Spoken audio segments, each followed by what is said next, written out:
Peneliti teknologi aplikasi masyarakat Rudi Laksmono memperkenalkan teknologi tepat guna pengolahan air payau atau air laut menjadi air tawar yang langsung dapat diminum.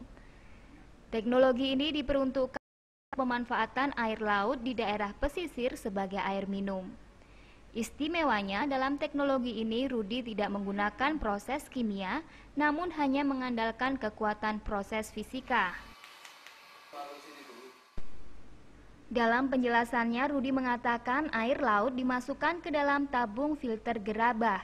Kemudian dilanjutkan dengan proses filterisasi karbon aktif yang menggunakan kayu bakau. Dipilihnya kayu bakau karena kayu bakau sudah mempunyai membran alami yang dapat menyaring kadar garam. Setelah proses filter karbon aktif kemudian dimasukkan pada membran reserve osmosis. Dan setelah proses dari membran RO ini, maka air payau sudah menjadi air tawar yang langsung dapat diminum. Jadi teknik di sini adalah teknik secara fisika. Saya tidak mengadopsi secara kimia. Mengubah air payau yang ada di pesisir pantai menjadi air tawar dan layak minum.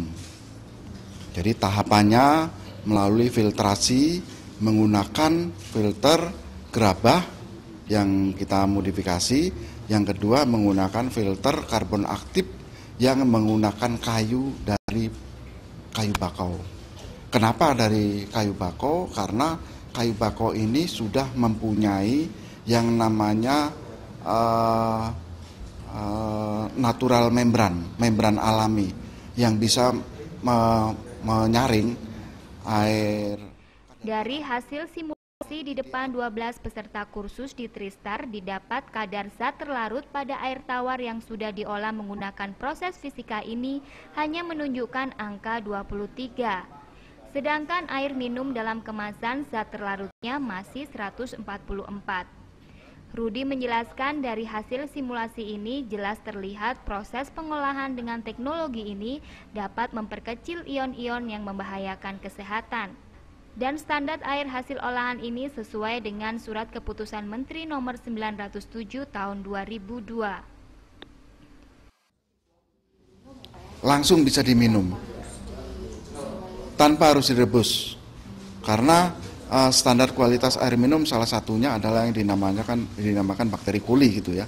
Nah, bakteri kuli itu sendiri tidak akan lolos daripada membran, dan konstituen atau zat-zat lainnya sudah dipisahkan di dalam filter tembikar maupun filter karbon aktif. Rudi mengatakan teknologi ini juga tepat untuk digunakan untuk fasilitas penyediaan air bersih korban bencana alam. Isrina Haryani, Surya Dewata, Surabaya TV.